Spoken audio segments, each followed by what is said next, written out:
I'd just like to briefly introduce myself. We're coming to you from Darwin, the Northern Territory of Australia. I'm Dr. Steve Reynolds. I'm a lecturer and researcher here at Darwin University, and I'm a zoologist.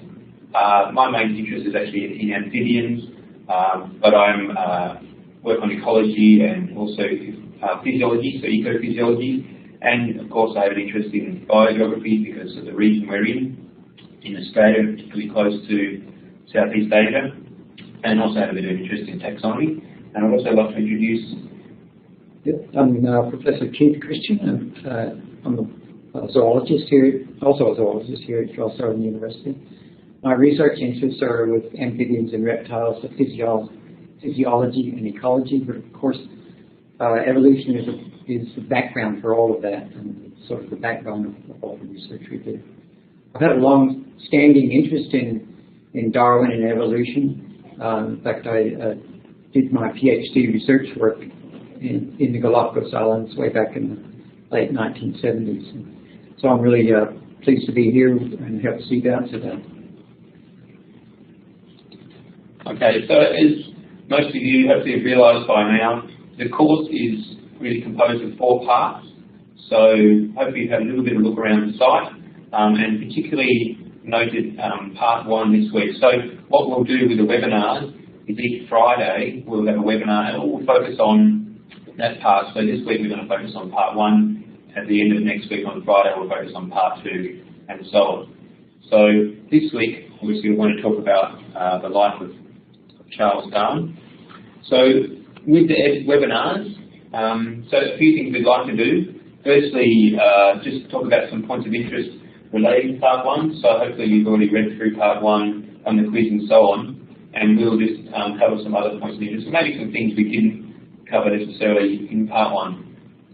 We also want to provide some opportunities to interact and participate. So we'll have some questions, so you can respond to those questions with polling, and also a bit of live chat, so you can send us some chat at any time, and we'll be monitoring that during the webinar.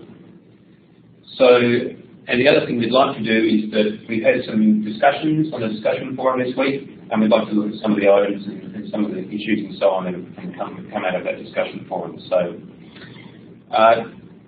just while we're on that, so hopefully, I think most people have figured this out already, but you can communicate using the chat, and so use the chat box there to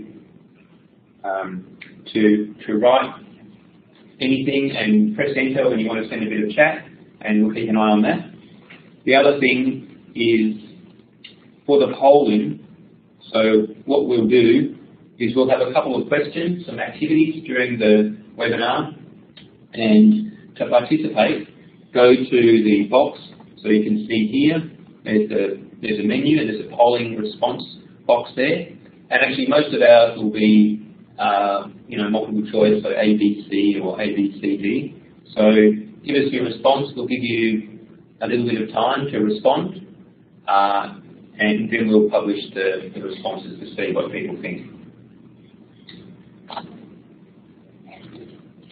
All right. So what have we covered this week?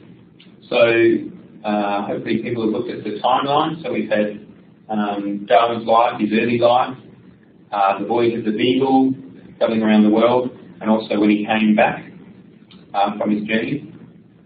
We've also had some readings from the Journal of Researchers. So part of that is fossil megafauna that Darwin found, but also his description of the Galapagos, so the islands, the landscapes, and some of the animals and so on. And we'll talk a little bit more about the Galapagos in part 2, so next week.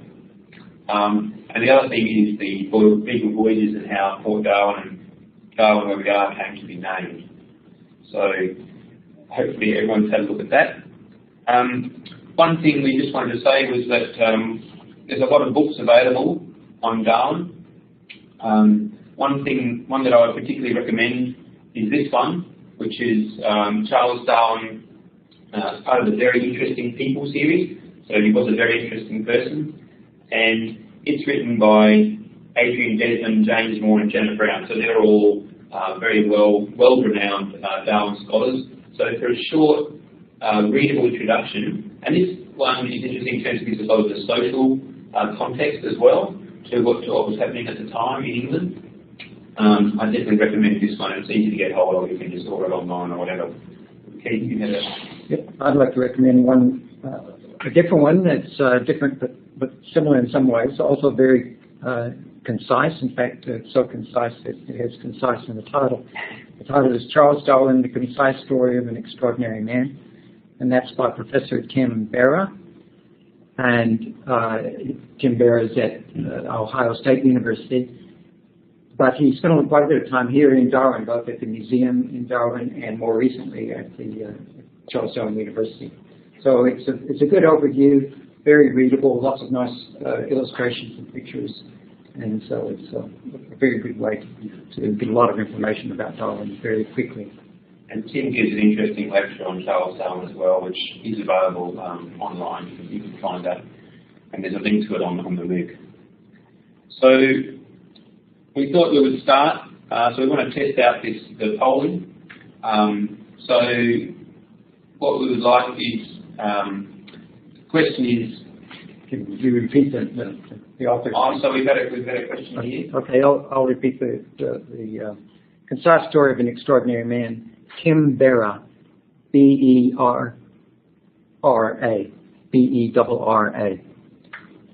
Yeah. I think maybe they're asking about both of them. I'm asking about this one as well. This one is just called Charles Darwin by Adrian Desmond, James Moore and Janet Brown. And it's part of the very interesting People series by Oxford University Press. So it's published in England by Oxford University Press. Alright, so we'll try out the first poll. So this is just sort of a general question about Darwin. I guess in a way, if you thought, if I was Darwin, which part of his life do you think would appeal to the most, which would be the most interesting or exciting, which would interest you? So Darwin lived for quite a while. He lived until he was 73 years old. The voyage was an important part in the middle there, 5 years from 1831 to 1836. So really, which period of Darwin's life do you think? Would you, rather be out adventuring in South America, or would you be sort of like to be comfortable down the house? Or maybe his early life was quite interesting. So people have made some votes. We'll give you a few more seconds. So 5-second warning. Oh, the timer's timed out. 4, 3. Okay, so let's see what people thought. So there's some responses. So we've got, what have we got? Looks like the Beagle's done pretty well. Yeah. So a few people like the early life. Well, okay. I think, so this is, so Darwin obviously went to Edinburgh and sort of tried to study there for a while, and then this is Cambridge, and we can actually see Darwin's room up here, where he stayed at Cambridge. I think he had a fairly probably enjoyable time there. He didn't have to study too hard, really. Would have been quite a comfortable guy. He learned a few things. I think he met Henslow, so that would have been definitely influential. And I think maybe it's a period when he started to collect beetles and so on, and natural history actually started to become a pursuit. He realised it was a thing that he was really interested in, and I think he finally recognised that. So in a way, it would have been a nice time of his life. So a lot of people have said the voyage. I think the voyage would have been interesting, but I guess I'd like to point out that Darwin was stuck in this little cabin for most of the voyage, and it didn't have a lot of room. He could barely stand up in it because it was, had low ceilings under the poop deck. He had to share it with 2 other people, sleep in his hammock at night, and then that's where he did a lot of his reading and so on. And the cabin didn't have a window or anything like that. I think it would have been interesting for him, but there were certain privations. Yep. Another aspect of the voyage for Darwin was that he was seasick pretty much the whole time. A lot of people get seasick early in the voyage, and then they get used to it. And sort of get over it. Yeah. He never got over it, so I think he spent a lot of time feeling pretty miserable on that time. But there was a positive aspect to that, and that was that he took the opportunity to get off the Beagle every chance he had. Yeah. And he spent quite a bit of time, particularly in South America, traveling overland by horseback, hired horses or borrowed horses, and he would arrange to meet the people that are maybe in a different port or maybe at the same port at a different time. And he actually spent weeks and weeks, and in some cases even months, traveling around. And of course, this is when he did made a lot of observations, did a lot of his collecting plants and animals and rocks. So he did geology, botany, and zoology. And he also witnessed a lot of things. He saw a volcano erupting in South America, and he witnessed quite a large earthquake. And so these were all really important events that he would have missed out on if he sort of stayed on the Beagle. Stayed at home. Or either stayed at home or stayed on the Beagle. Yeah. So, and I think the other thing I put in, this is an example of the sorts of things that people used to do on ships in those days. This is a ship in a bottle. And these things are very hard to create. They're very meticulous. They take very long periods of time. And one thing he had on the voyage was lots of time to think and to read and to do lots of stuff. It took, particularly if you think about the days of sailing, voyages took a really long time. So he had all that time on the voyage just to, think about things and ponder and read and do all that sort of stuff. So I think that was pretty important time and would have been really interesting for him. And here we can see how he travelled around the world. And as Keith mentioned, he went to a lot of places, experienced a lot of things. And something else we point out here is the Galapagos. So that was obviously very important. But also there's one other place that, he did visit Australia down here, and he did visit New Zealand, but yeah, he never actually made it to the tropical Australia, to where Darwin City is, and that was of course the Port Darwin, or the harbour of Darwin, was named in his honour. On the subsequent voyage, there was still a lot of the same crew, and the surveyor on that crew was named Stokes, and he actually named Darwin Harbour in honour of Darwin. And of course, there are a lot of places around Darwin Harbour that are named. There's a Stokes Hill Wharf, I think there's a Stokes, there's a Wickham. There's a Charles Point, I think, which is also named after Darwin. There's a Bino Harbour. All of those are people that are on the Beagle. So there's quite a bit of legacy, and we'll talk more about that legacy in part 4. Yeah. So Darwin did go to Sydney here and to Tasmania and to King George's Sound down the bottom in southwestern Australia. But yeah, that voyage of the Beagle didn't go anywhere near northern Australia. And really there wasn't probably a lot, no real settlements or anything up in northern Australia at that time anyway. So then Darwin really spent the rest of his life at Down House. And I think, that was probably would have been reasonably comfortable there. He had everything he needed. He had his family, spent time with his children. He could go for walks in the country. And there was a country landed entry. He could spend time reading and pondering and writing letters and writing books as well. So I think that would have been a fairly comfortable time, and they were reasonably well off. Nice big house. I don't think life would have been terribly hard for him. So in a way, that period would have been quite good too. So, our next question then. So, thinking more about really the theory in terms of evolutionary theory, natural selection, these ideas of divergence and so on. Again, thinking about these 3 periods of his life: early life, the voyage, so he's exploring the world and so on, geologizing, botanizing, all those sorts of things that he did. And then after the voyage, so when he's actually publishing, thinking a lot and writing, corresponding with everybody, and people all around the world, and he wrote, literally thousands of letters. So what do people think in terms of actually the development of his theory, or theories really, because of sexual selection and the other things as well. So he developed a whole body of knowledge really. What do people think in terms of which period there would be most important? And so we've got some responses. So we give the 5-second warning. Most people 5, 4, 3, 2. Oh, there you go. Pollen's timed out. So let's see what people thought about that.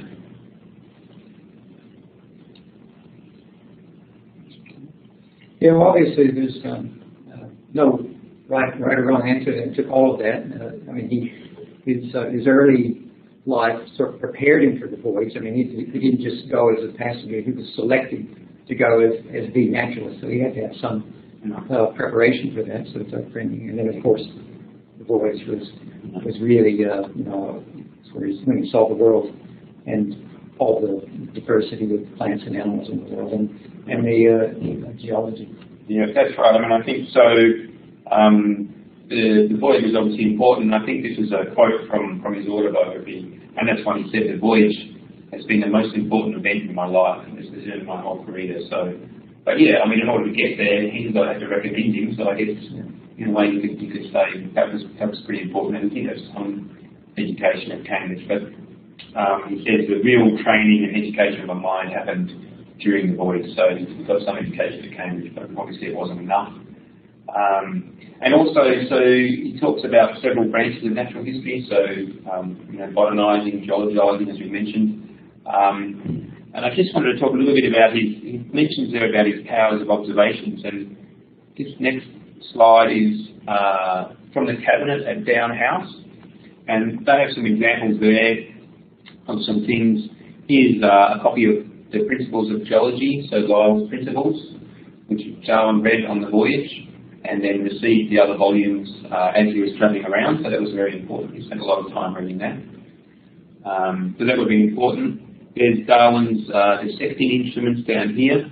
So, he had his tweezers and he had his little scalpels and so on, so he'd actually get specimens and dissect them and then look at things very closely. He had this little device here, which is kind of neat, which is a pocket microscope. And there's its case. And on the top here is a little magnifying glass, and then here you can put your specimen on the little ledge there, and you could get specimens and look at them in the field and so on. So that was really handy. And he also had things, telescopes, so he could keep an eye out. So he had, and he, as he said, it really helped develop his observational skills, and he really became a naturalist. And not only that, a well-travelled naturalist, one that knew a lot about other places in the world from experience, not just from reading it somewhere, but actually from experience. Lastly, Down House. So I guess that was fairly important. So this is the sandwalk, so Darwin's thinking path. So we used to wander around it, walk around it several times, and ponder on various things. So obviously this part of his life was really important. I mean, it's not as if on the voyage he had an epiphany and all of a sudden he thought about evolution by natural selection. It was very much a gradual process. He gathered information, he found out lots of things, he saw lots of things on the voyage, but it was only about 18 months or 2 years after he returned from the voyage that he first wrote something about his initial thoughts about evolution, or we call it transmutation. Transmutation.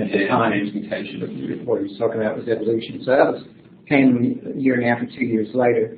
And it was really another, I think, about 7 years before he started writing about the mechanism of that is evolution by natural selection. So his time walking around the sand path and thinking, obviously, and doing experiments on initially a lot of things. Well, initially, a lot of he worked on the materials that he brought back from the voyage, but then he started working on barnacles and then later plants and pigeons and all sorts of other animals. But so it was really very much a gradual process, and he was I think he really wanted to have a lot of evidence before he put it forward, and so he spent 20 years really getting accumulating evidence. That's right. So yeah, he had lots of time to think and to to write. He had his study set up so he could write all his letters, his correspondence, as I mentioned, thousands of letters over those periods. So that was a time when he was really bringing all that information together. And it's just amazing to me the number of publications he had, all that information that he put into those publications. So how did he order it? How did he keep it all together so he knew it? He must have had a really good filing system or Android amazing brain to just remember all these little individual details that he put in, all these little bits of evidence. Well, he didn't have a word processor. Well, he didn't have a filing system on his computer or something like that. I mean, he just, it was all on pieces of paper, and so yeah, it's just amazing that he really managed to all that, such a diverse array of information and evidence that he brought together. Really, really impressive.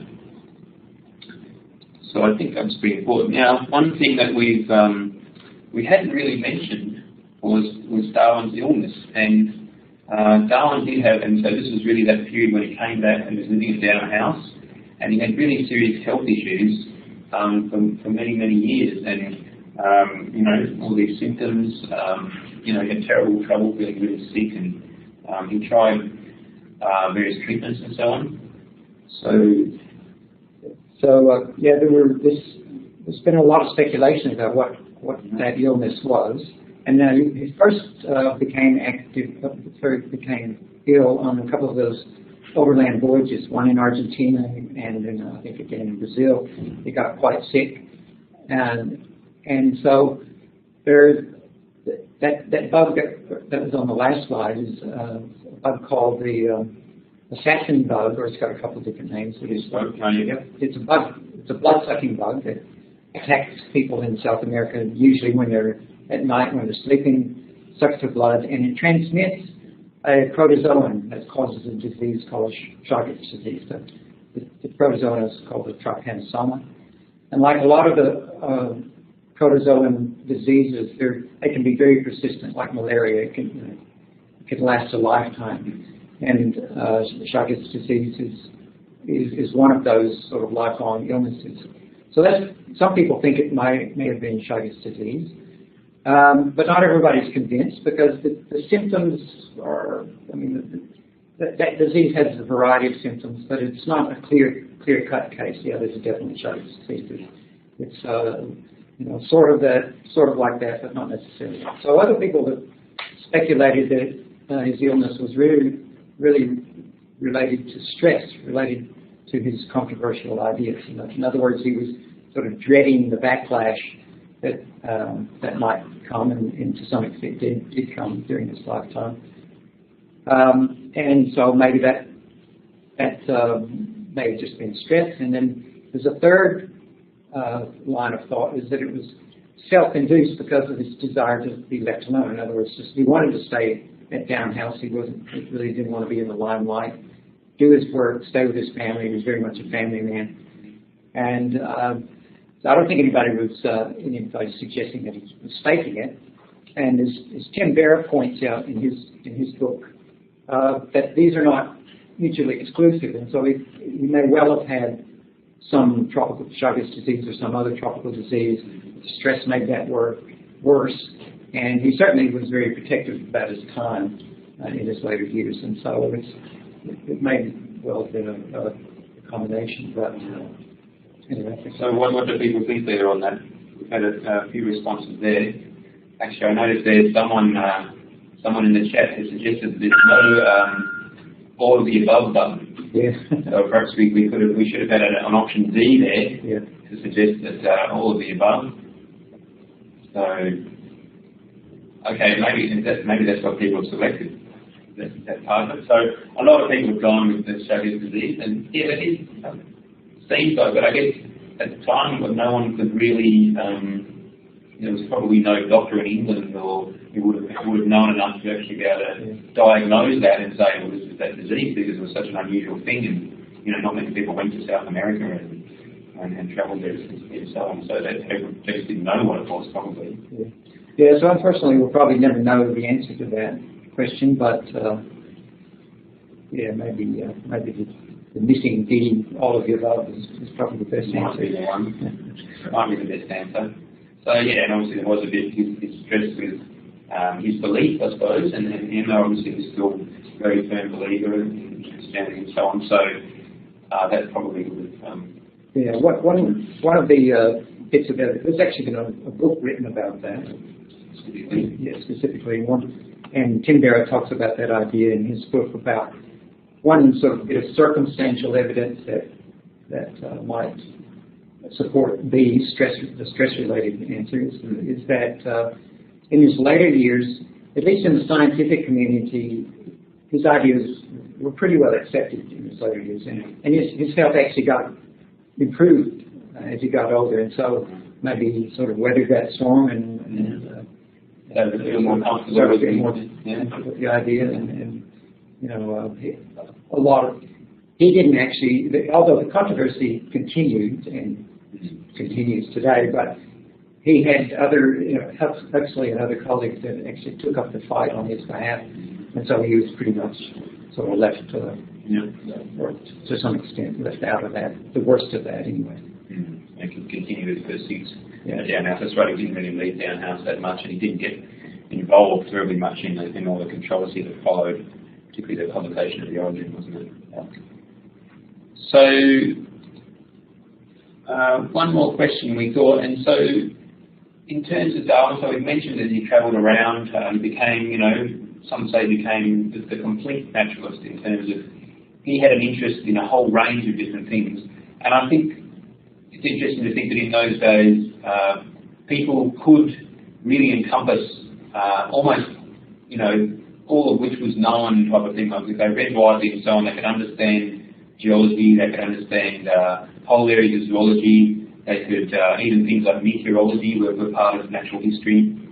Astronomy to a certain extent, although that was a bit specialised, a bit of its own thing, but it was all part of natural history, and so these people were doing natural science, who were doing natural history, didn't necessarily think of themselves as scientists as such, certainly not in the way that we think of scientists these days. And it was, I mean, not easy, but easier to be a generalist in those days. These days, when everything's very specific, you know, you work on a specific organism or you work in a specific area of science. Science is so broad and so massive, you know, biology is just an enormous field. Thousands of different scientific journals. It's basically impossible to keep abreast of absolutely everything. But Darwin did use lots of different types of evidence, and as we mentioned, he accumulated evidence over time. The whole time he was writing and keeping notes in his diary and you know, notebooks and all those sorts of things. So just a sort of general question then about, you know, what type of evidence. So acknowledging that you know, it's a combination of those things, so that would be the option. And acknowledging that, what do you think? What are the sort of types of evidence that are really, really important in developing that evolutionary theory? So we've had some responses. We give them the 5-second warning. 5, 4. Oh, no, my timing's out. My timing's terrible. So let's see what people think about that. Oh, that's interesting. Yeah, actually, I would agree with that. Pretty much agree with that? Definitely between zoology and geology. No. Darwin became, he obviously was a bit of a botanist. He collected a lot of plant specimens during the voyage. Yeah. But and then later in life, he published books and books you know, on orchids and on climbing plants and did a lot of botany. But that was really after the theory had been put out, and it was in his later years, like in the 1870s, he really became much of a botanist. So zoology and geology, he was always a zoologist, and both of those, you know, fields are very important to him. It's interesting to note that when he came back from the voyage, he farmed out a lot of his specimens to specialists. John Gould got the birds, other people got the mammals, and fish and amphibians. He kept the plants, so I guess that's one of our decisions. He wasn't interested in botany then, but he kept the plants, all the invertebrate animals, and the rocks. So again, he A, B, and C, he was really right across everything. Yeah, I mean, I think I probably would have gone zoologist number one. I mean, that's partly because that's my preference. But I think he was really interested in animals. He started looking at invertebrates when he was young. Yep. He was interested in birds. Yep. And a lot of his explanations are used, like he talks about domesticated animals, so he was breeding pigeons, all those sorts of things. So I'll say the comment here about the finches stood out, and that the finches were obviously very important, but it's interesting that it took him a while to realize how important the finches were, because when he collected finches, and other members of the crew collected finches, he didn't actually even record which islands the finches came from. So he collected a bunch of islands, and it was years later, so he gave the finches to John Gould he didn't recognize them as finches. Some of them didn't even think they were finches. He called them different things. John Gould pointed out, oh, these are all finches. Yeah. And he had to go back to the captain's Fitzroy's notes to sort out which islands the different finches came from. And so the finches are obviously very important to his theory, development of his theory, but it took him a while to realize that. It certainly wasn't something that jumped at him out in what was there. And then Fitzroy kept better notes than he did in terms of which island they'd come from. He didn't really know which island they'd come from. So he wasn't thinking in those terms at all. Otherwise we've taken very specific notes about this came from this island. Yeah. So that was actually there's an interesting caveat to that I was reading recently that suggests that actually some of the finches, or all the finches, might not be finches, but they might actually be closely related to tanagers, which is a related group of birds in South America. But let's not go there. But the other thing I wanted to mention is let's not forget the barnacles, because Darwin spent about 8 years describing every known species of barnacle, looking at fossil barnacles. This was great. In the introduction of taxonomy, he took a whole group and studied it in great detail. He might have spent a little bit longer than he planned.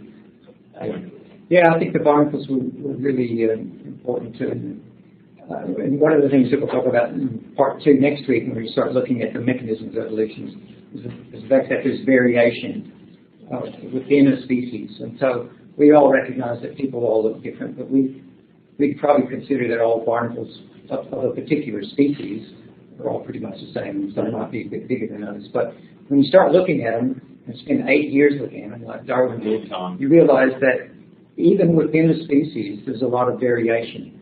And so that's the sort of evidence that he was collecting over his long career. Yeah. So the other thing is really the geology. And I think someone's mentioned there about his ideas on the growth of atolls. So that's right. He actually published, he was a member of the Geological Society, he published a range of articles. He published the geological researches from the voyage of the Beagle in several volumes. So he had theories on coral reef growth. He had publications on volcanic islands, because they visited a lot of volcanic islands. And he also had a lot to say about the geological structures of South America and so on. So in some ways, at least initially, he was a geologist in a lot of ways. I think one thing I just sort of wanted to point out was, so this is an aerial view of South America. And there you can see the Andes Mountains along the west coast. And one of his theories was this incremental upthrust theory. And having seen the volcano and then the earthquake in Concepcion, and he saw places there where the coast had been lifted. In some cases just by a few feet, but in some cases, more several metres or 10 feet, this sort of thing. And in some cases with shells still attached to the rocks that have been lifted out of the. And so I think, as he mentions here, it's hardly possible to doubt that this great elevation has been affected by successive small uprisings. And he was part of this was this incremental theory that this had happened in small stages, but also it would have made him think during the voyage, gosh, that must have taken a long time, because the earthquake happened when he was there. No one could remember an earthquake like that in living history, so you think that might happen every few hundred years. And if that rises, a couple of metres, if the Andes themselves are several thousand metres high, you're starting to think about at least hundreds of thousands of years at the very least. And in actual fact, now, we think that the Andes is probably 10 million years old, or possibly older. So I started to think about periods of time. But the other thing was that he noticed a lot of fossils. Yeah, so as he travelled in there, he didn't go all the way to the top of the Andes, but he went pretty high up. And he found marine fossils, and so I've just brought my prop for the day, is an ammonite. I've only got a little shell. I've got a little fossil shell here. So he found marine fossils and other kinds of fossils like petrified wood and other things that were obviously had been under the sea at some stage, all the way up to as high as 7,000 feet. So for those of you in Australia, that's roughly the height of Mount Kosciuszko, the highest point in Australia. So if you can imagine going up to snowfields and Mount Kosciuszko and finding marine fossils, and not just one or two, but lots of them. Old beds fossils. And not just laying there, but layers of them. And so this obviously was very important to his thinking. He realized, like he said, that the Earth was pretty old, maybe a lot older than a lot of people were thinking at the time, and that it was dynamic. Things were changing, things were moving around. And the geological ideas, I think, so as I say, he was very much a gradualist. I think those ideas, and also sort of came into his evolutionary theory as well. So. Yeah. So I've got the question about what's his take on plate tectonics. I don't think we know the answer to that specifically. I mean, I think the important information that he did give was that it was dynamic. Things were changing. So I don't think if someone had, I think the idea of plate tectonics came much later. Much later, yeah. But if someone had explained it, had shown it to him, he wouldn't have said, "Oh, that's crazy." I think he would, he would have thought, "Wow, that really explains a lot." He might have at least considered it. He would have definitely thought about it. It wasn't really until the 1930s that they're talked about plate tectonics, and much later that became widely accepted. Yeah. So that was a long time after Darwin's time. Okay, so we have had some discussions on the forum, and that's great. We've had a few people talk about a few things that may be important to mention in Darwin's life that maybe we didn't mention on the timelines or that we haven't gone into. One of them was Erasmus, his grandfather, so not the brother Raz, the other one. And so Darwin would have read Zoonomia when he was young, and there was talk in there about some evolutionary laws, anyway, some evolutionary ideas, maybe that things could change. So which was actually unusual at the time. So even the possibility that could happen, maybe thought Darwin, and the family were free thinkers, so they were starting to think of new ideas and outside sort of the establishment. So the Zoonomia was important. Some people have mentioned the Plinian Society when Darwin was at Edinburgh, and so this was a group where they would get together and talk about items of natural science and read papers. And so I guess maybe that helped Darwin. Maybe his first paper was read before the Plinian Society, so that was his first entree, I guess. So that perhaps was important. There's been a few people mentioned that. And the other one at Edinburgh was Robert Grant, who was interested in marine invertebrates and sponges, but generally Darwin was collecting marine invertebrates from the Firth of Forth, so the estuary at Edinburgh there, and so he started his interest there in natural history as well. Another one that's come up several times is the death of Annie Darwin, and so this has been depicted in a movie, or this has been as an important thing in its movie creation. I'm not sure if they did that a little bit, but basically Annie was his oldest daughter, and she lived until she died when she was 10 years old, and I think it had a particularly strong effect on Darwin because she was very lively, she was full of life. Maybe his favourite daughter, I don't know. So she died of tuberculosis. Well, she got a fever and she never recovered, and so his had other children that did die, but I think this was particularly bad. First she lived for 10 years, she looked like she'd survived. He took it particularly badly, and I think he was already losing his sort of belief in a sense, and I think that was, some people think that was like the final straw for Darwin. It was like there's no merciful anything, this is just, life is just as it is. Something I thought that was important that maybe didn't come out that much was Darwin's father, and someone mentioned that he allowed him to go on the voyage, and I suppose he did, but also I think financially supporting Darwin. He actually paid for him to go on the voyage. He was sending him money so he could travel. When he came back, He gave him money to help him buy down a house. You know, he basically supported him the whole time. So if his father hadn't been, you know, well off, you know, a doctor, then I don't think Darwin would have had the life that he had. Yeah. His father allowed him, but it was only after his father. He put the proposal to his father, and his father said, "Well, if you can get the word of one good man who said this is a really good idea, then I'll agree to it." And Darwin went to his uncle, who was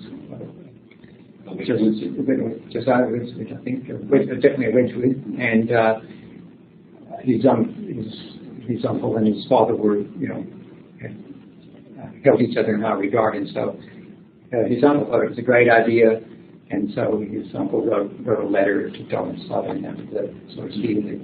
I think he realised that Darwin, you know, that's really what he wanted to do, and that's where his passion lay. So his father wanted him to do medicine, he wanted to or do something useful with his life, I suppose. So he was a bit of a wayward child, perhaps. So the other ones I just sort of wanted to mention briefly was Darwin's brother Raz. So when they were young, you know, they used to do some experiments in chemistry and so on, and maybe that helped Darwin get a little interest in experiments and science.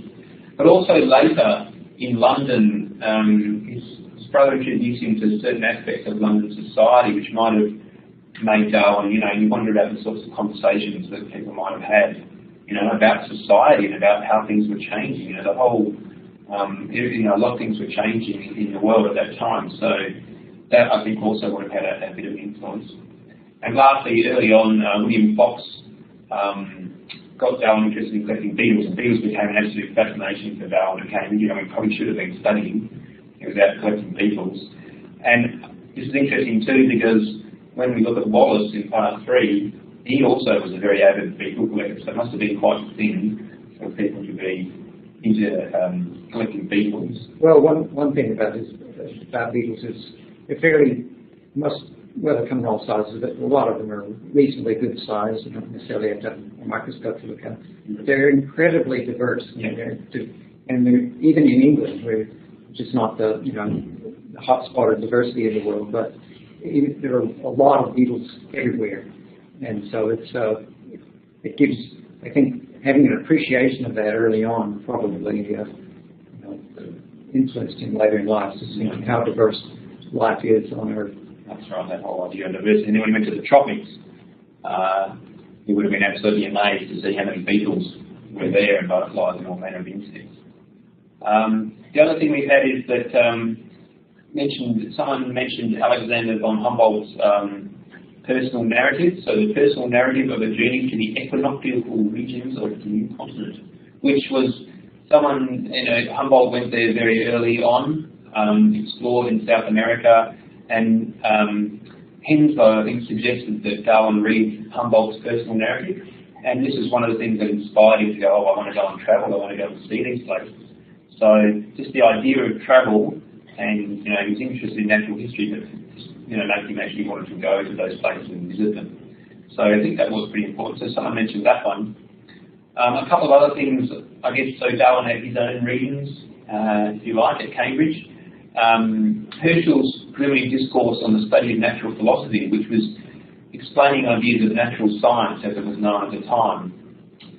And I think this was when Darwin said he wanted to contribute anything, just something to natural science. So maybe he wanted to contribute something to that. But also Herschel expressed the idea of experience as a source of knowledge.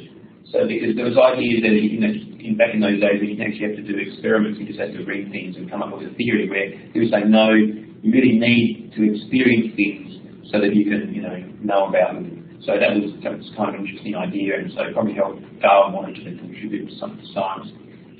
And the other thing was Paley's natural theology, which Darwin read and was actually quite interested in, and had a sort of different explanation from what Darwin later came up with about how organisms come about, and he talked about design and those sorts of ideas. So Darwin actually did enjoy reading those things at the time, and it had some influence on him, but he would ultimately go completely against the sorts of ideas that Paley was suggesting. So I'll just make a comment about that, Darwin and his experiments, particularly later in life when he did really detailed experiments with plants and how they move and so on and so forth. These were particularly well thought out experiments, and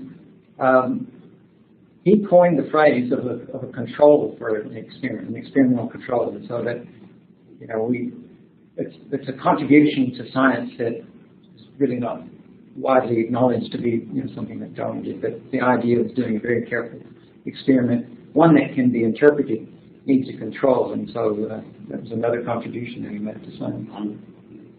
Yeah, that's like a fundamental of designing experiments, isn't it? Absolutely fundamental. So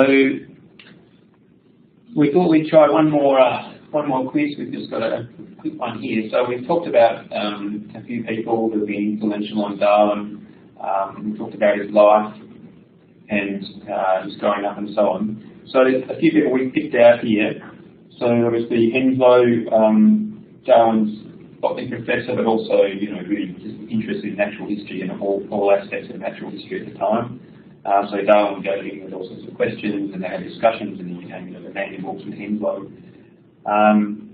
Joseph Hooker, so he was a botanist, but he was a colleague, but also a lot of correspondence. They were sort of good friends, really. So some of his early ideas when he was writing about transmutation and so on, he expressed these to Hooker, so he could tell them, he needed a sounding board, he needed someone he could talk to about these things or write to. So he was important as well. So Charles Lyell, we've mentioned, so he's reading Lyell's Principles of Geology. That was very important. And also, you mentioned Thomas. Yeah, as I said, nothing about Lyell. I mean, he read Lyell's book while he was on the voyage, and so it got him to thinking about geological time frames. Yeah. But then when he came back, almost immediately when he came back from the voyage, he was introduced to Lyell, joined the Geological Society, and he and Lyell also became friends, and so they were correspondents. And Lyell was older than Darwin, but he lived to quite an old age, and they corresponded as well a lot. Huxley, he's called as Darwin's bulldog, and he was a staunch defender. And that's a read. Maybe I'll say a bit more after the vote. Should we see what people think? What have we got there? See, I think Darwin was pretty excited when he actually finally met Lyell. He felt like he was becoming a part of that whole society of scientists or natural scientists at the time. So meeting Lyell would have been pretty big. Okay. So what have we got? So actually, a lot of Henslow. Firstly, not so much Huxley. Yeah, that's actually again I would agree with that. I mean, I think Huxley was very important to the sort of defending it and sort of getting the idea out and defending it, both publicly and among scientists. I mean, but among scientists and to the broader public. But probably less important to this question is influential in his ideas. So, whereas Henslow suggested him as going on as the naturalist for the voyage of the people. So if that hadn't happened, well, this life would have been very different. So he was pretty important. And then, as you mentioned, Hooker was a sounding board, and they corresponded literally thousands of letters exchanged. It was sort of the text messages of the day. Every day. Letters. And then we just talked about Lyell. So I think all three of those are important. Huxley was important to the dissemination of the idea, but not so much to the development of the idea. Promoters and everything you need. Yeah. So someone's mentioned actually on the chat about Lamarck and his philosophy zoology. So Lamarck was a Frenchman, and that's right. And he promoted the idea of transmutation and suggested really for Darwin this idea that things could evolve.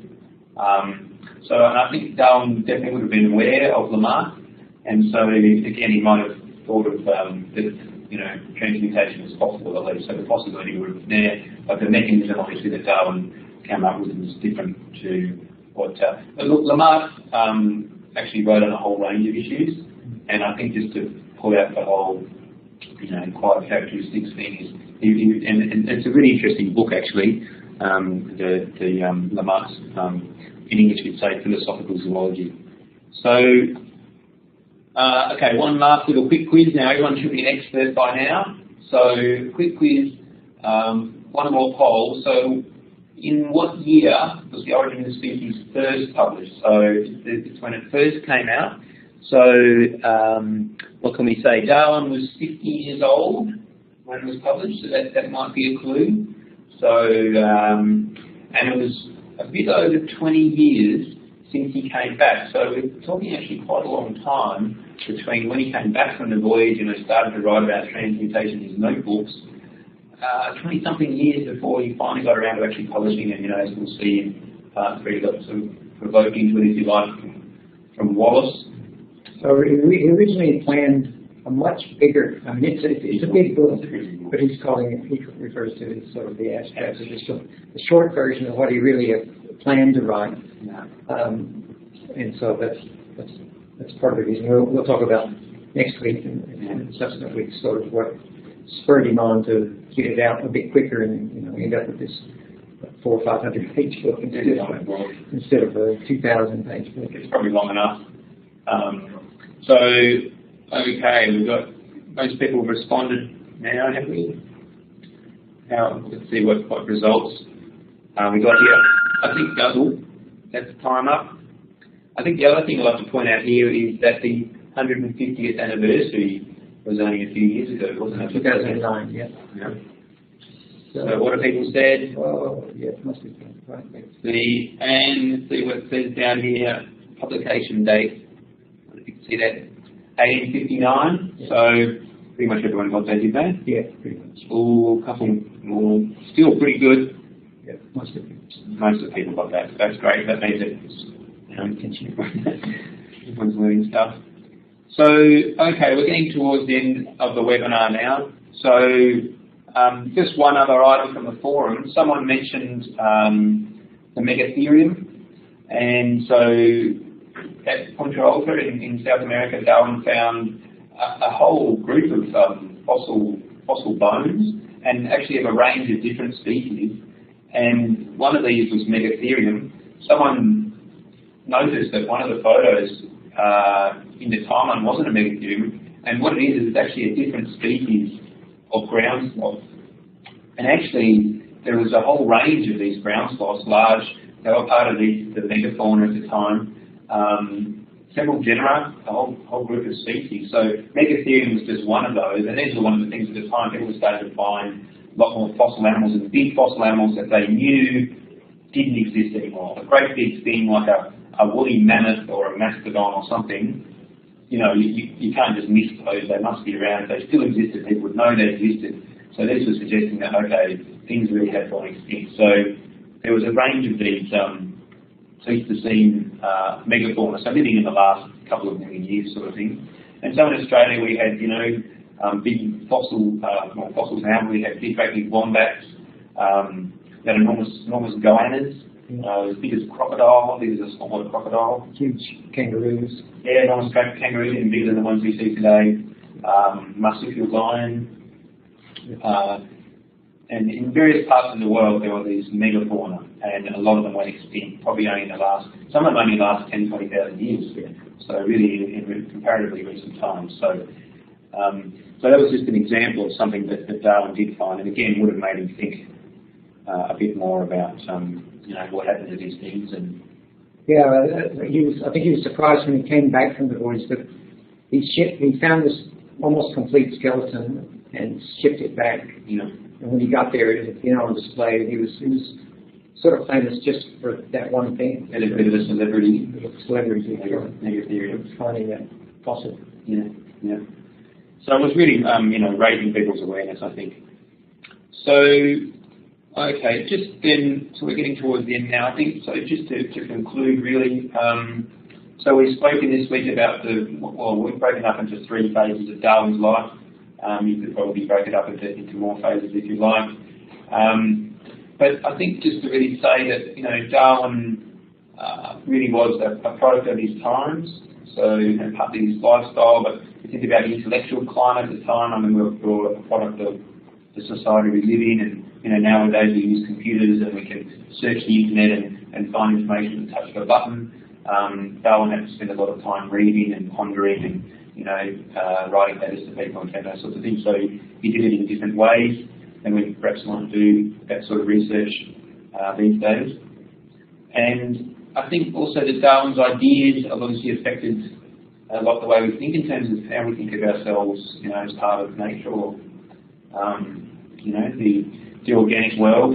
And really, it's revolutionised biology in the sense that it just gives so much greater understanding of all kinds of biological processes. So next week we'll get into the mechanisms of how it actually works, and so a bit more biology, some history. Talk about not only Darwin's ideas, but all these other people's ideas, both before and since, after Darwin. So the evolution of the idea of evolution, and then you'll talk a bit about the mechanisms of evolution by natural selection. Yeah. And so there's a couple of discussion forums for part 2. So by all means, post some things on the discussion forums. Have a look there and see what people are saying. Get involved. And I guess we'll see you for the next webinar, which, as I mentioned, will be next Friday. And we'll talk about evolution, natural selection, and speciation, and so on. So same Darwin time, same Darwin channel. See you next week, and we'll just leave you with this final quote from Darwin, an origin quote, and we'll see you then. For the polling, so what we'll do is we'll have a couple of questions, some activities during the webinar, and to participate, go to the box. So you can see here, there's a menu and there's a polling response box there. And actually most of ours will be, multiple choice, so A, B, C or A, B, C, D. So give us your response. We'll give you a little bit of time to respond, and then we'll publish the responses to see what people think. All right. So what have we covered this week? So hopefully people have looked at the timeline. So we've had Darwin's life, his early life, the voyage of the Beagle, travelling around the world, and also when he came back from his journey. We've also had some readings from the Journal of Researchers. So part of that is fossil megafauna that Darwin found, but also his description of the Galapagos, so the islands, the landscapes, and some of the animals and so on. And we'll talk a little bit more about the Galapagos in part 2, so next week. And the other thing is the Beagle voyages and how Port Darwin and Darwin, where we are, came to be named. So hopefully everyone's had a look at that. One thing we just wanted to say was that there's a lot of books available on Darwin. One that I'd just like to briefly introduce myself. We're coming to you from Darwin in the Northern Territory of Australia. I'm Dr. Steve Reynolds. I'm a lecturer and researcher here at Darwin University, and I'm a zoologist. My main interest is actually in amphibians, but I'm work on ecology and also physiology, so ecophysiology, and of course I have an interest in biogeography because of the region we're in Australia, particularly close to Southeast Asia, and also have a bit of interest in taxonomy. And I'd also like to introduce... I'm Professor Keith Christian. I'm a zoologist here, also a zoologist here at Darwin University. My research interests are with amphibians and reptiles, the physiology and ecology, but of course evolution is the background for all of that, and it's sort of the backbone of all the research we do. I've had a long-standing interest in Darwin and evolution. In fact, I did my PhD research work in the Galapagos Islands way back in the late 1970s. And so I'm really pleased to be here and help see that today. Okay, so as most of you hopefully have realised by now, the course is really composed of 4 parts. So hopefully you've had a little bit of a look around the site, and particularly noted part 1 is what we would like is, the question is... Can you repeat the author? Oh, so we've had a question here. Okay, I'll repeat the concise story of an extraordinary man, Tim Berra. B-E-R-R-A. B-E-R-R-A. Yeah. I think maybe they're asking about both of them. I'm asking about this one as well. This one is just called Charles Darwin, by Adrian Desmond, James Moore, and Janet Brown, and it's part of the very interesting People series by Oxford University Press. So it's published in England by Oxford University Press.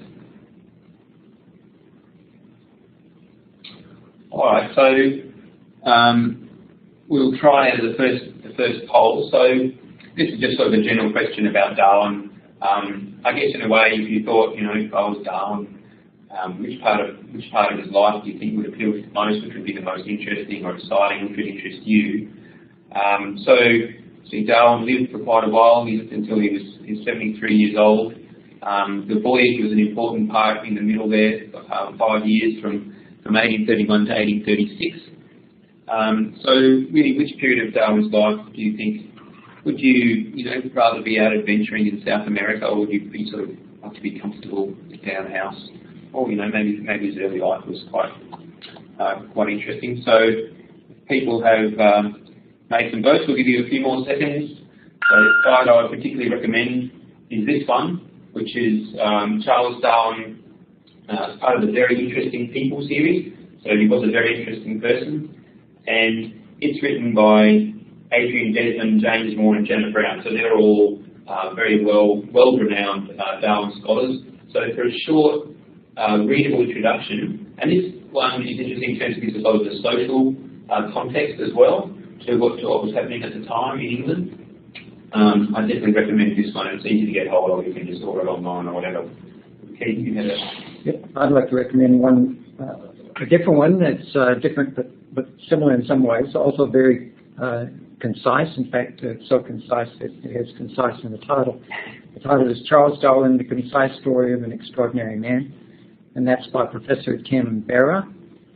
And Tim Berra is at Ohio State University, but he spent quite a bit of time here in Darwin, both at the museum in Darwin and more recently at the Charles Darwin University.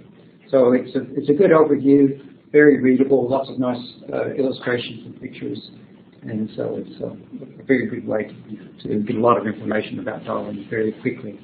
And Tim gives an interesting lecture on Charles Darwin as well, which is available online. You can find that, and there's a link to it on the MOOC. So we thought we would start. So we want to test out the polling. So what we'll do with the webinars is each Friday we'll have a webinar, and we'll focus on that part. So this week we're going to focus on part 1. At the end of next week on Friday we'll focus on part 2, and so on. So this week, obviously, we want to talk about the life of Charles Darwin. So with the webinars, so a few things we'd like to do. Firstly, just talk about some points of interest relating to part 1. So hopefully you've already read through part 1 on the quiz and so on, and we'll just cover some other points of interest, maybe some things we didn't cover necessarily in part 1. Also want to provide some opportunities to interact and participate. So we'll have some questions, so you can respond to those questions with polling, and also a bit of live chat, so you can send us some chat at any time, and we'll be monitoring that during the webinar. So, and the other thing we'd like to do is that we've had some discussions on the discussion forum this week, and we'd like to look at some of the items and some of the issues and so on that have come out of that discussion forum. So, just while we're on that, so hopefully, I think most people have figured this out already, but you can communicate using the chat, and so use the chat box there to write anything and press enter when you want to send a bit of chat, and we'll keep an eye on that. The other thing is